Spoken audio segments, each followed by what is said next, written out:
नमस्कार साथियों, एक बार पुनः आप सबका स्वागत।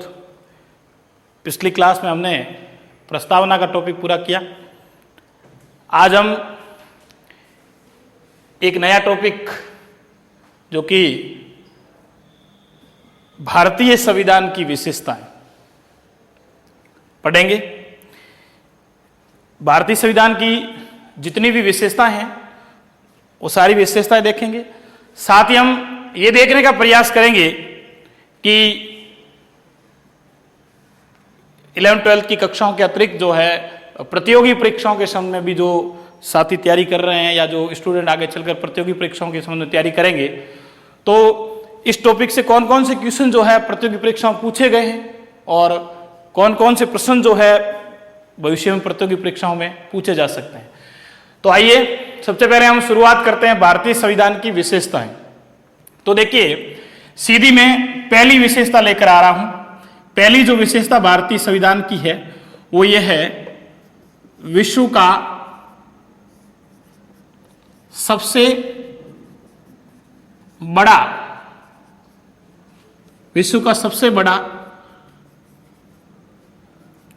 लिखित संविधान।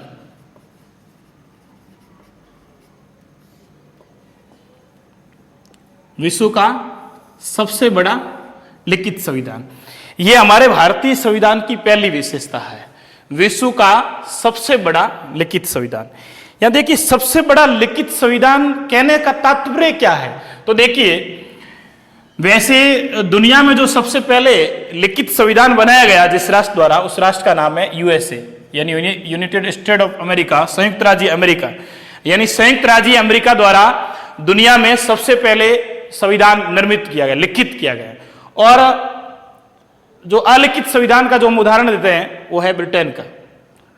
लेकिन यदि हम बात करें कि भारतीय संविधान विश्व का सबसे बड़ा विस्तृत और लिखित संविधान है, तो इसका कारण यह है कि भारतीय संविधान में आप यदि वर्तमान की बात करें तो वर्तमान में भारतीय संविधान में 22 भाग, भारतीय संविधान में 22 भाग, 12 अनुसूचियां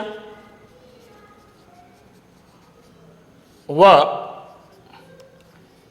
395 अनुच्छेद है। यानी दुनिया का किसी भी राष्ट्र का ऐसा कोई इतना बड़ा ऐसा लिखित संविधान नहीं है जिसके अंदर 22 भाग, 12 अनुसूचियां, वो 395 अनुच्छेद हो। पूरी दुनिया में भारत का एकमात्र संविधान है जिस संविधान में 22 भाग है, 12 अनुसूचियां हैं, वो 395 अनुच्छेद है। इसलिए भारत के संविधान को दुनिया का सबसे बड़ा लिखित संविधान कहा जाता है। अब मित्रों ध्यान रखें, कई किताबों में आपको पढ़ने को मिलता है कि 25 भाग है, 475 अनुच्छेद। ये सारी जो समय समय पर जो भाग, जैसे 4 क जोड़ा गया, ठीक है, इस प्रकार के जो भाग जोड़े गए, सब भाग जोड़े गए, उसको मिलाकर 25 कहते हैं। वास्तविक रूप से देखा जाए तो भाग 22 ही है। कई किताबों में आपको 445, 475 इस प्रकार के अनुच्छेद देखने को मिलते हैं। तो वो सब आर्टिकल जोड़े गए। वास्तविक रूप से संविधान में मूल रूप से आज भी 395 अनुच्छेद है। तो एक क्वेश्चन यहां से पूछा जा सकता है कि भारतीय संविधान में कितने भाग हैं, कितनी अनुसूचियां हैं और कितने अनुच्छेद है। तो ध्यान रखें, 22 भाग है, 395 अनुच्छेद हैं और 12 अनुसूचियां हैं। लेकिन जो मूल संविधान बनाया गया था, उस मूल संविधान में आपसे जब पूछे कि मूल संविधान में कितने भाग, कितने अनुच्छेद और कितनी अनुसूचियां थी, तो ध्यान रखना, जब हम मूल संविधान की बात करेंगे तो मूल संविधान में जब हम मूल संविधान की बात करते हैं तो भाग तो 22 ही थे, भाग 22 थे, अनुच्छेद भी 395 ही थे। लेकिन जो अनुसूचियां थी, जैसा मैं आज कह रहा हूं कि वर्तमान में भारतीय संविधान में 12 अनुसूचियां हैं, लेकिन मूल संविधान में 12 अनुसूचियां नहीं थी, मूल संविधान में 8 अनुसूचियां ही थी। तो इस बात का विशेष ध्यान रखें। मूल संविधान और वर्तमान संविधान में आपको जब अंतर दिखाई दे रहा है तो वो ये है कि मूल संविधान में 22 भाग, 395 अनुच्छेद और केवल 8 अनुसूचियां थी। बाद में विभिन्न संविधान संशोधनों के माध्यम से अनुसूचियां जो है जोड़ी गई, तो वर्तमान में अनुसूचियां बढ़कर हो गई 12, जबकि भाग आज भी 22 है और अनुच्छेद 395।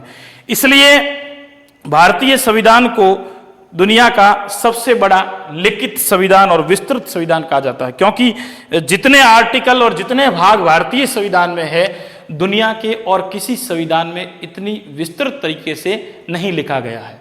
तो यह है भारतीय संविधान की पहली विशेषता।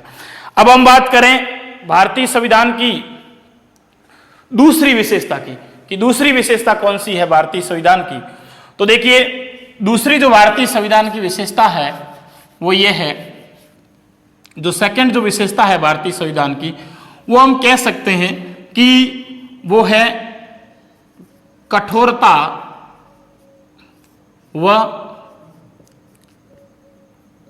व लचीलेपन का समन्वय। ये दूसरी विशेषता है। यानी हमारे संविधान की जो दूसरी विशेषता है भारतीय संविधान की, वो दूसरी विशेषता है, भारतीय संविधान की जो दूसरी विशेषता है वो दूसरी विशेषता है कठोरता व लचीलेपन का समन्वय। यानी हमारा संविधान अमेरिका के संविधान की भांति बिल्कुल कठोर संविधान नहीं है। जैसे अमेरिका का संविधान जो है दुनिया का सबसे कठोर संविधान माना जाता है, ठीक है। तो हमारा संविधान अमेरिकी संविधान की तरह कठोर संविधान भी नहीं है।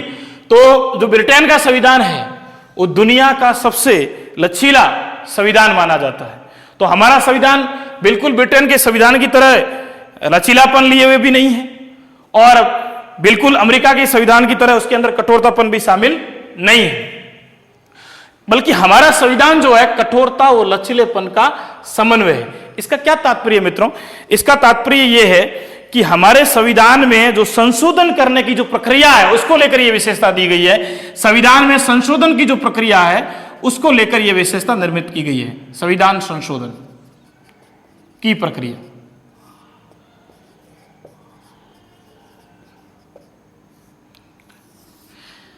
जब हम भारतीय संविधान में संशोधन की प्रक्रिया देखेंगे तब हमें समझ में आएगा कि भारतीय संविधान जो है कठोरतापन और लचीलेपन का समन्वय करके किया। जैसे देखिए, हमारे भारतीय संविधान में वैसे संविधान संशोधन की जो प्रक्रिया है वो अनुच्छेद 368 में उल्लेखित है।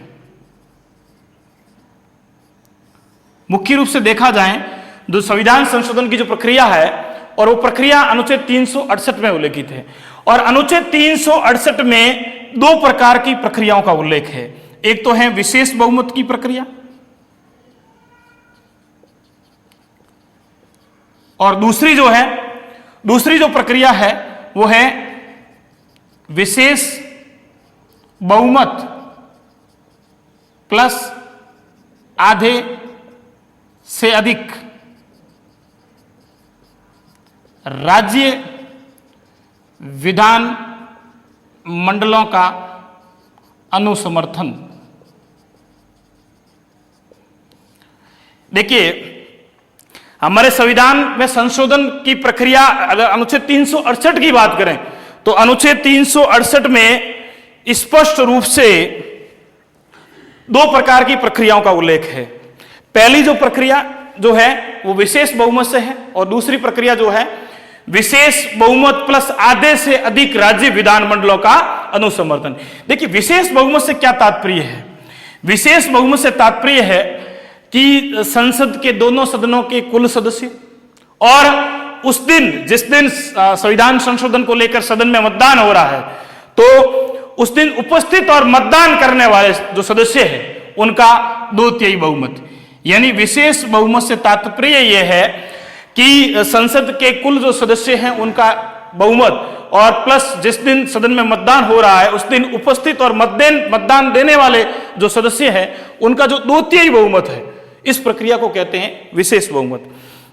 एक तो ये संविधान संशोधन की प्रक्रिया है अनुच्छेद 368 में। दूसरी जो है वो है विशेष बहुमत प्लस आधे से अधिक राज्यों का अनुसमर्थन। यानी कुछ ऐसे मुद्दे हैं, कुछ ऐसे भाग है संविधान में जिससे देश की संघीय व्यवस्था प्रभावित होती है। संघीय व्यवस्था का मतलब है कि जहां केंद्र के साथ साथ राज्य प्रभावित होते हैं, तो वहां संविधान संशोधन करने के लिए आधे से अधिक राज्यों का अनुसमर्थन, राज्य विधानमंडलों का अनुसमर्थन जरूरी है।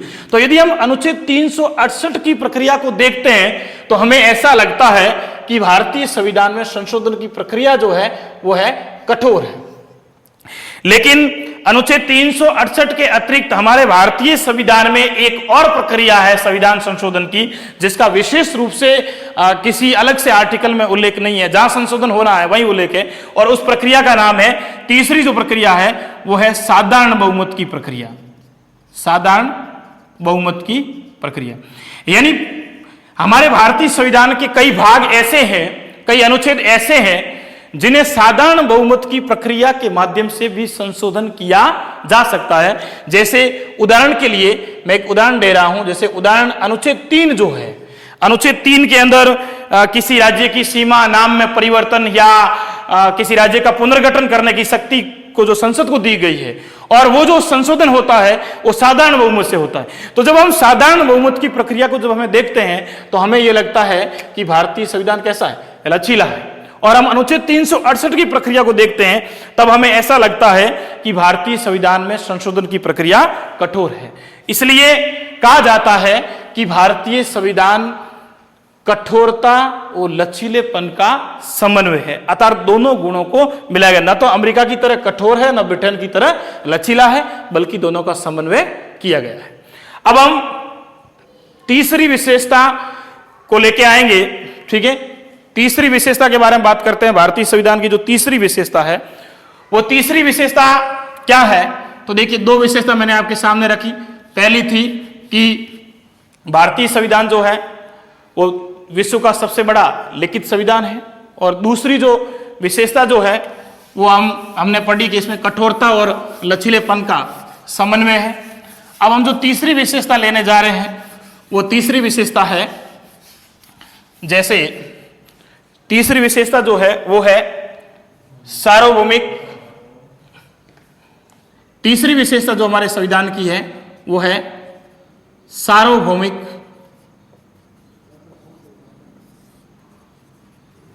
वैश्विक मताधिकार। क्या है? सार्वभौमिक वैश्विक मताधिकार। यह हमारे भारतीय संविधान की तीसरी विशेषता है, और वो तीसरी विशेषता है सार्वभौमिक वैश्विक मताधिकार। देखिए, सार्वभौमिक वैश्विक मताधिकार से क्या तात्पर्य? जैसा कि शब्द लिखा हुआ है सार्वभौमिक, सार्वभौमिक का मतलब है कि सभी को, देश के सभी नागरिकों को। सार्वभौमिक का मतलब क्या है? सभी नागरिकों को, अर्थात बिना किसी जाति, धर्म, लिंग, मूल वंश आदि भेदभाव से रहित होकर। मतलब सार्वभौमिक का मतलब है कि देश का वो नागरिक, चाहे उसकी कोई जाति हो, कोई धर्म हो, कोई लिंग हो, तो जाति, धर्म, लिंग, मूल स्थान आदि के भेदभाव से रहित होकर देश के प्रत्येक नागरिक को, जिसकी आयु 18 वर्ष हो चुकी है, अर्थात देश का वो प्रत्येक नागरिक जिसने 18 वर्ष की आयु पूर्ण कर ली हो, ऐसे व्यक्ति को लोकतंत्र के इस पर्व में मत देने का अधिकार दिया गया है। इसी को कहते हैं सार्वभौमिक वैश्विक मताधिकार। लेकिन ध्यान रखना, जो मूल संविधान था हमारा, मूल संविधान में जो था वो जो मताधिकार की जो आयु थी वो 18 की जगह 21 वर्ष थी। कितनी थी? 21 वर्ष। यानी मूल संविधान में जो मताधिकार की जो आयु निर्धारित की गई थी वो आयु थी 21 वर्ष, और वर्तमान में जो मताधिकार की जो आयु रखी गई है और वो आयु है आपके 18 वर्ष। तो यानी मूल संविधान में 21 है और आज 18 वर्ष है। तो ध्यान रखना, एक संविधान संशोधन हुआ था, 61वां संविधान संशोधन। कौन सा संविधान संशोधन?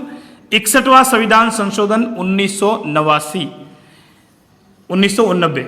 यानी भारतीय संसद द्वारा 61वां संविधान संशोधन 1989 पारित किया गया, और इस संविधान संशोधन के माध्यम से भारत में सार्वभौमिक वैश्विक मताधिकार की जो आयु है वो 21 वर्ष से घटाकर 18 वर्ष कर दी गई। तो ध्यान रखना, सार्वभौमिक वैश्विक मताधिकार का मतलब यही है। संविधान की जो तीसरी विशेषता है वो ये कहती है, देश का प्रत्येक वो नागरिक जिसकी आयु 18 वर्ष पूरी हो चुकी है, उसे मूल वंश, जाति, धर्म इत्यादि से रहित होकर बिना भेदभाव उसे मत देने का अधिकार दिया गया है। यह हमारे भारतीय संविधान की तीसरी विशेषता थी। अब हम संविधान की चौथी विशेषता लेकर आ रहे हैं। तीन विशेषताएं हमने पढ़ी है और चौथी जो हमारे संविधान की विशेषता है वो है स्वतंत्र व निष्पक्ष, स्वतंत्र व निष्पक्ष न्यायपालिका। यह हमारे संविधान की चौथी विशेषता है, स्वतंत्र एवं निष्पक्ष न्यायपालिका। तो देखिए, जैसा कि मैं चौथी विशेषता के बारे में बात कर रहा हूं, स्वतंत्र व निष्पक्ष न्यायपालिका। देखिए, लोकतंत्र में विशेषकर लोगों के मौलिक अधिकारों को गारंटी देने और संविधान के संरक्षण की जो जिम्मेदारी जो है वो न्यायपालिका को दी गई है। यानी एक तो लोगों के मूल अधिकारों का संरक्षण करना, उन्हें मौलिक अधिकारों की गारंटी देना, और दूसरा देश के संविधान का संरक्षण करना। ये जिम्मेदारी जो है न्यायपालिका को दी गई है।